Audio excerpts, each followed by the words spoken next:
मेरी तरफ से सबको सलाम।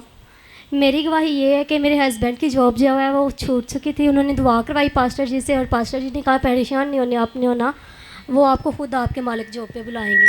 तो खुदावंद का शुक्र है उनकी जॉब फिर से बहाल हो गई है। और दूसरी गवाही मेरी ये है कि हम जिस जगह पे रह रहे थे ना जॉब के लिए, वो काफ़ी ख़तरनाक जगह है।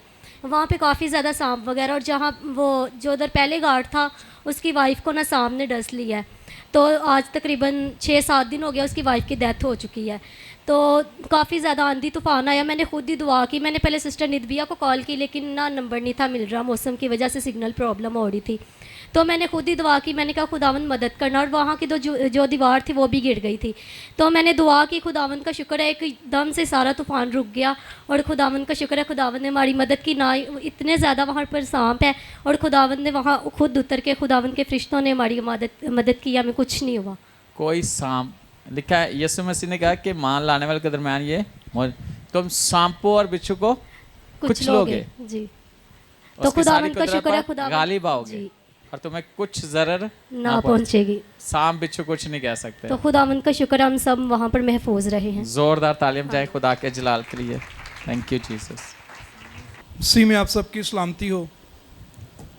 मेरी जो गवाही है वो आज से 2 साल पहले की है कि जब मैं इस मिनिस्ट्री में आया तो कुछ देर जब पास साहब ने मुझे ब्लेस किया तो पास मेरा जो बिज़नेस था वो टबैको शॉप का था।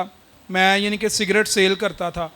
तो पास साहब घर बैठे हुए थे तो पास साहब ने बोला कि इस बिज़नेस को जो है ना वो आप ख़त्म कर दो। तो मेरे पास कोई और सोर्सेज भी नहीं था, कोई इनकम भी नहीं थी कि मैं उसे चेंज कर सकता। मैंने पास साहब को बोला पास साहब अभी इतनी अमाउंट नहीं है कि मैं उसे चेंज कर सकूं। और उसी से ही मेरा जो है ना वो मेरा घर चल रहा था। मैं और मेरे पापा जो हैं वो उसी शॉप पे जो है वो बैठते थे। और खुदावंद का शुक्र है कि उस वक्त जो उस कारोबार की जो अर्निंग थी वो भी एक अच्छी अमाउंट थी। वो रोज़ की पर डे की जो थी वो 25,000 और 22, 23 इस तरह जो है हमारी सेल जो थी ना वो रोज़ की थी। तो पास साहब ने बोला कि ये काम जो है ना ये अच्छा नहीं, आप इसे ना क्लोज़ कर दो। तो मैंने ना उसे क्लोज़ करने की कोशिश की लेकिन बहुत सी जो है ना वो डिस्टर्बेंस जो है ना वो मेरे घर में जो है ना वो पैदा हो गई।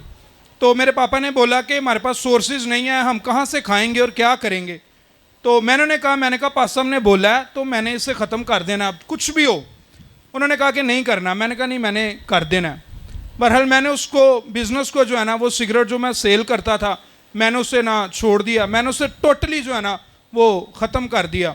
और उसके बाद जो है ना 2 साल से लेकर परसों तक मेरे पास कोई भी यानी कि ना कोई जॉब थी ना कोई काम था, किसी तरह से यानी कि मेरे पास जो है ना इनकम सोर्सेज जो था वो नहीं था। लेकिन इस 2 साल में मैंने पास साहब से रब्ता किया। जैसे जैसे पास साहब मुझे बोलते थे, वर्सेस बोलते थे मेरे लिए, मैं उन वर्सेस पे प्रे करता था। सिस्टर एस्टर जो थी वो उस शॉप के लिए वो प्रे करती थी। सिस्टर शीबा ने उसके लिए प्रे की। मेरे स्पिरिचुअल फादर जो हैं पास्टर आशर जी, उन्होंने उसके लिए प्रे की। मैं, मेरी मामा, मेरी मिसेस, मेरे पापा, जब हमने उसको क्लोज़ कर दिया उसके बाद हमने उसके लिए बड़ी प्रे की। तो फिर काफ़ी लॉस हो रहा था, हमें हमारा सर्वाइव करना बहुत ज़्यादा मुश्किल हो चुका था। तो मुझे ना पापा ने बोला कि हम इसे ना रेंट आउट कर देते हैं। तो मैंने कहा ठीक है, अब हम ना इसे रेंट आउट कर देंगे। मैंने पास साहब से बात की। पास साहब ने कहा खुदा इसके लिए एक अच्छा प्लान रखता है और तू दुआ कर इसके लिए। मैंने उसके लिए दुआ करनी शुरू कर दी। पास साहब ने बोला फास्टिंग में चले जाओ। मैंने फास्टिंग करनी शुरू कर दी। और पास साहब ने ना लास्ट 5 अप्रैल 2024 को 8:36 पे प्रोफेसी की थी कि खुदा तेरी हदूद को जो है ना वो बढ़ा देगा और जिस मकसद के लिए तुम दोनों फास्टिंग में हो ना खुदा उस काम को जो है ना वो पूरा कर देगा। तो मैंने ना उस चीज़ को रिसीव किया और मैंने प्रे उसके ऊपर और करनी शुरू कर दी। और मैंने ना प्रे पॉइंट्स लिखे और प्रे पॉइंट्स लिख के ना तो मैंने उसके ऊपर ना हाथ रख के तो ब्लेसिंग उसको देनी शुरू कर दी कि मेरी जो शॉप है ना वो रेंट आउट हो चुकी है।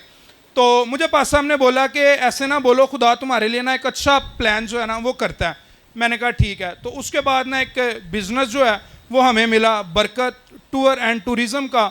और उसके लिए जो मेरी शॉप है ना वो एक ऑफिस बन गया। और मैं सारा इज़्ज़त और जलाल खुदावंद के नाम को देता हूँ कि 2 साल से जो खादम ने मुझे बोला था कि तेरे लिए एक बड़ी बरकत जारी होगी और मेरे लिए एक बड़ी बरकत जो है ना वो उस ऑफिस में जो है ना वो जारी हुई। हालेलुया, तालियां बजा सकते हैं। और ये 2 साल का अरसा, ये थोड़ा अरसा नहीं है। कि बहुत बड़ी गवाही है। और एक खादम की बात को मानना और उसके मुताबिक फिर एक्शन लेना, और फिर एक्शन ऐसा कि भुखा कटनियाँ और देखना कि कहाँ से खुदा मदद भेजे। और ये मैं कहता हूँ कि बहुत बड़ी गवाही है। कई दफ़ा खादम कहता है तो इंसान सोचता है कि क्या होगा, कैसे होगा, किस तरह होगा। खुदा भी ऐसे इंसान को कहता है कि तू स्टेप ले ईमान से। और जब आप ईमान से स्टेप लेते हो तो आपको, आज ही मैं किसी से फ़ोन पे बात कर रहा था कि कई दफ़ा हमें कुछ चीज़ों की कुर्बानी देनी पड़ती है। जब आप कुर्बानी दोगे तो बरकत मिलेगी, कुर्बानी दोगे आग आएगी, कुर्बानी दोगे आसमान खुलेगा, कुर्बानी दोगे मुल्कों के दरवाजे खुलेंगे। और याद रखना कि कई दफ़ा हम कहते खादम ऐसे ही कहते रहते हैं, जो खादम के मुंह से बात निकलती है ना, बाइबल में लिखा है अगर तू खुदावंद अपने खुदा पर ईमान रखेगा तो कायम किया जाएगा, और उसके नबियों का यकीन करो तो कामयाब किए जाओगे। खादम की बात को मानना ऐसे मानना जैसे खुदा के कलाम की बात को मानना, क्योंकि उनके मुंह में खुदा का कलाम होता है। और याद रखना कि खुदा की बात को मानना, और जब आप एज इट इज़ जैसे कहा जाए वैसे किया जाए तो उसके बाद रिजल्ट कैसा मिलता है। बरकत ट्रैवल एंड टूरिज़्म एक कंपनी है, एक एजेंसी है जिससे पूरी दुनिया के, जिस ऑफिस से पूरी दुनिया के वीज़े लगेंगे। और ये छोटी सी शॉप जो मॉडल टाउन में एक मशहूर थी, अब ये पूरी दुनिया जानेगी कि मॉडल टाउन जी ब्लॉक में एक ऑफिस है बरकत ट्रैवल एंड टूरिज़्म का। तो 2 साल के बाद बरकत कितने कहाँ तक गई, ज़मीन की इंतहा तक। ये ब्लेसिंग है। आप तालियां बजा सकते हो। और अगर आपको किसी मुल्क का वीज़ा चाहिए, टिकट चाहिए, तो आप इससे रब्ता कर सकते हैं। और जब मैंने ये अपने बिज़नेस को क्लोज़ किया तो बड़े खादमों के साथ जो है ना, उन्होंने मेरे से बातें की, उन्होंने मुझे कॉल की, उन्होंने कहा ये कहाँ पे लिखा हुआ है कि अपने बिज़नेस को जो है वो ऐसे क्लोज़ कर दो। मैंने कहा मुझे पास्टर नदीम ने बोला है, मैंने इसको कर दिया, और मेरा ईमान है कि खुदा मेरे लिए सारे कामों को करेगा। और मैं खुदावंद का बेइंतहा शुक्रगुजार हूँ कि 2 साल मैंने ना कोई जॉब की है, ना मेरे पास कोई इनकम थी, लेकिन अच्छे से अच्छा जो है ना वो खुदा ने मुझे खिलाया, और सारे काम जो है ना वो मेरे किए। हालेलुया, जोरदार। खुदा ने इंतज़ाम किया था पहले से। बेशक उस वक्त बंदा सोचता कित्थू सवेरे होएगा, तो खुदा ने पहले तो सोचा होंगे। हालेलुया, जोरदार तालियां बजाएं खुदा के जलाल के लिए।